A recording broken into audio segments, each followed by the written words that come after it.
Jesus freak here. Now, I point to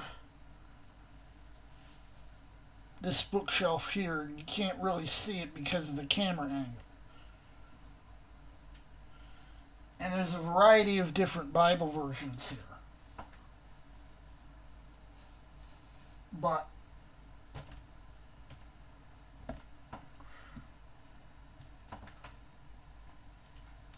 seven Bibles on the top shelf.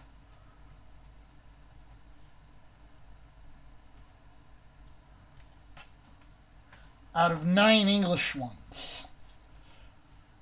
Because there's also a Portuguese Bible and a Spanish Bible over on the end.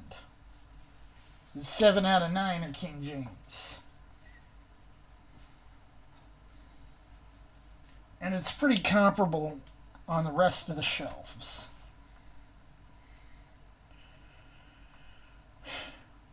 I don't think you can fairly say that I'm anti-KJV, because that's going to be a quibble that you're likely to hear of someone who's saying what I'm about to say.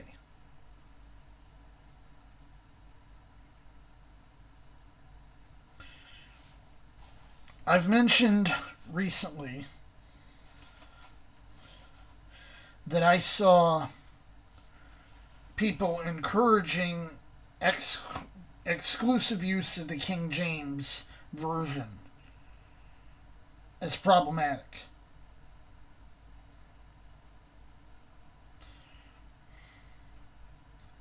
I stand by that assertion. You see, this isn't about the quality of the translation. This is about the fact that a translation from over 400 years ago is preferred because of, in many cases, because of its opaque language. Not because of anything about the quality of the translation. It's because, due to the opaque language, often, and this is not always the case, but often, this person that's saying use only the King James is going to be setting himself up as the inspired interpreter. And sometimes they'll come up with some really weird stuff.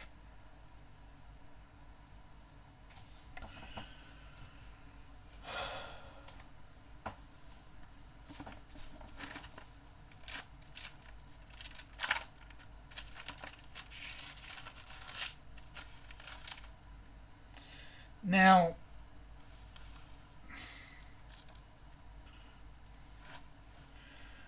I'm going to point to Mark 15:34 as a particular verse that came up recently as being particularly a source of an aberrant doctrine.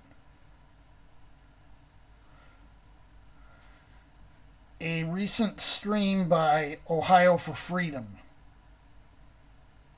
he showed a clip from Robin D. Bullock where Bullock was saying that Jesus was speaking in tongues on the cross.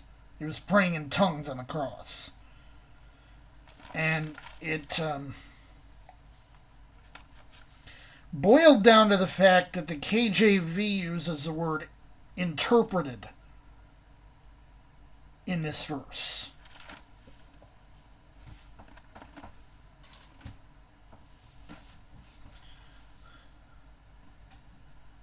He wasn't speaking in tongues. It's well known that the words being quoted there are Syriac.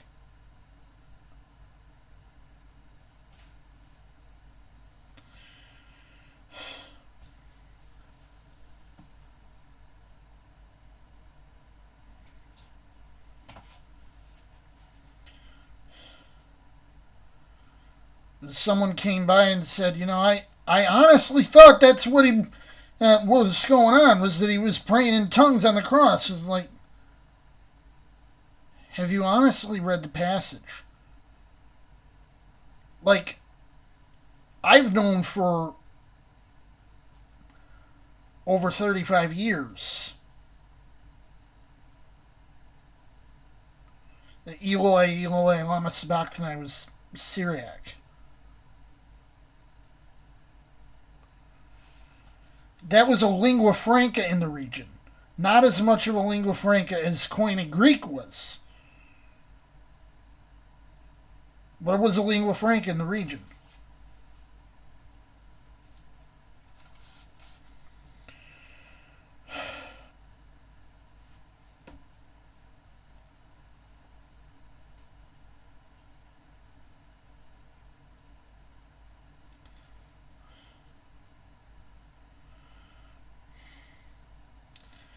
I do know that Robin D. Bullock quotes the KJV. I don't know if he's an exclusivist, but he definitely pushes it.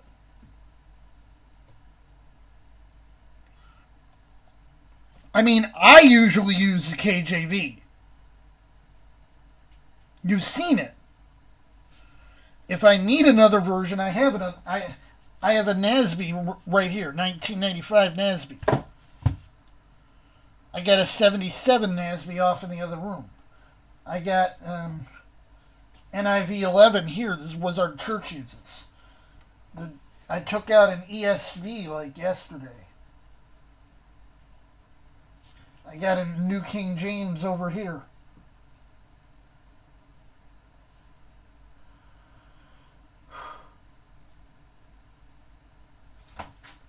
So it's not like I don't use other translations. I'm not even bound by English. I got an NVI here. It's a Spanish translation. I got a couple variants of the Reina Valera. I have a Portuguese translation here. I think there's a Dutch Bible on. Yep, right here. Can't read Dutch, but I do have a Dutch Bible. In fact, I bought it off one of my viewers.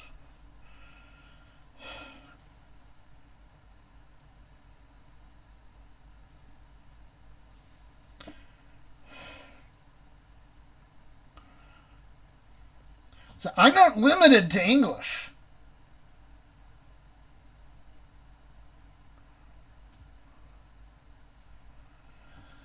I stick to the King James for practical reasons, but I don't make any dogma off it. Y'all know I've done my own translation of the New Testament.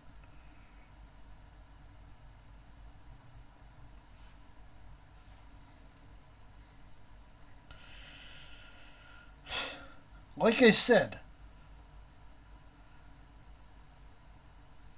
it's not uncommon for false teachers to rely on the King James. Honestly, it's a rare case that they don't. Like the Jehovah's Witnesses opted for, they started using the ASV and then they moved on and did their own translation. And now you have some people that are going with the Passion Translation because it's rewritten to support their New Apostolic Reformation dogma. I was asked about that, and I said, Mike Winger had a series of videos about that, where he actually brought in actual biblical scholars to ask them what they thought, and pretty much to a man they said, this is rubbish.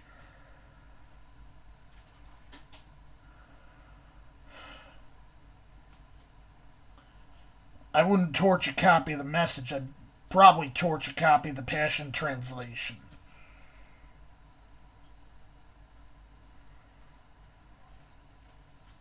That's how little I think of it.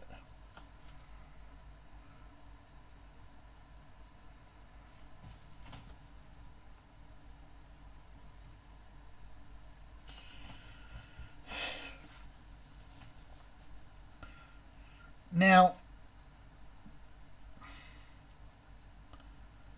I've mentioned in the past, I can't read the ancient languages of the Scripture.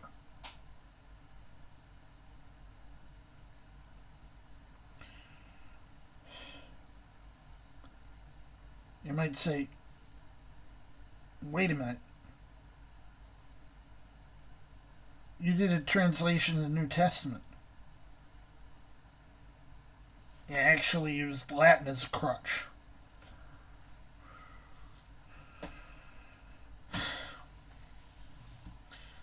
As it happens, Latin is pretty close grammatically to Greek, and Latin translations of the Bible are pretty literal.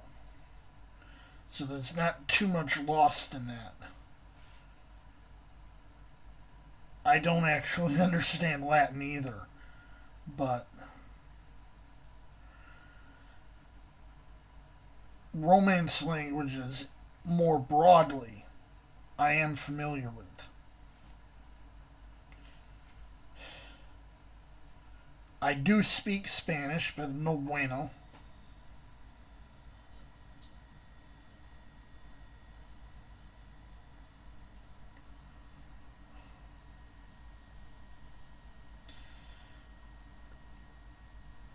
And I sort of reconstructed Latin rather than learning it. That's what leads to some of the eccentricities in my translation for the most part, besides the fact that I was trying to avoid certain things.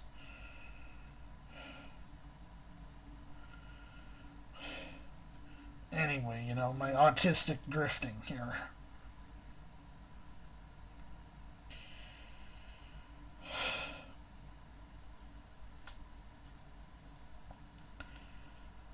I've known a lot of other cases, and I can't really pull them off my head.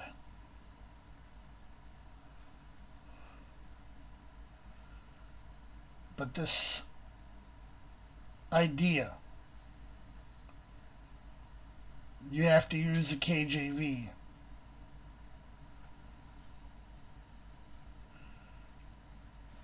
often leads to all sorts of Gnostic stuff.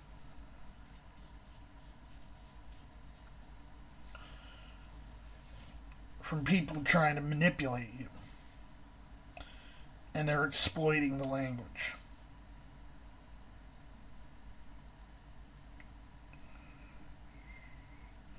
I find that if you have another language to fall back on,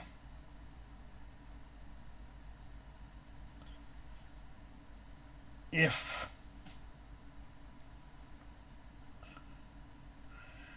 you can read one of the early translations, like the Septuagint, the Vulgate,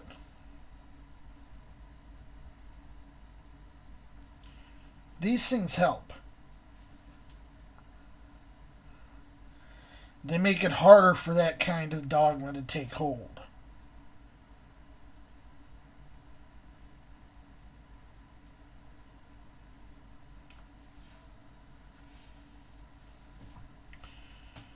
Like, if you're like, wait a minute, does the Bible say that?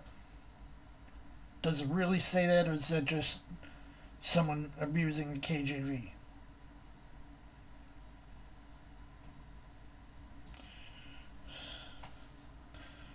Like,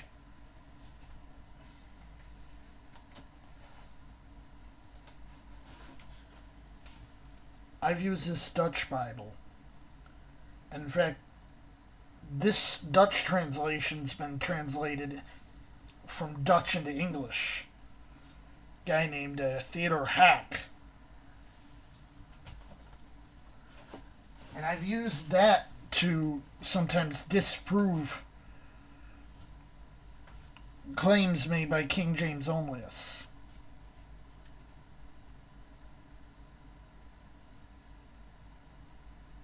Because they'll say, oh, this translation's only done in the modern versions.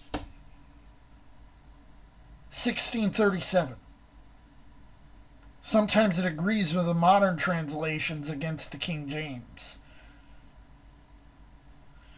And it was done by people who were even more hardcore than the King James translators. And it was designed to be the Dutch King James.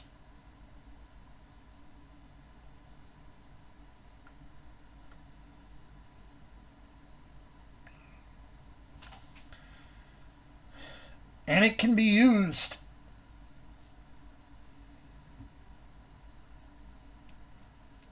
to counter KJV onlyism.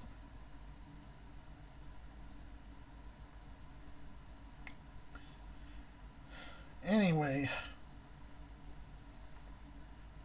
I'm up late because I was fixing something that I messed up that someone found.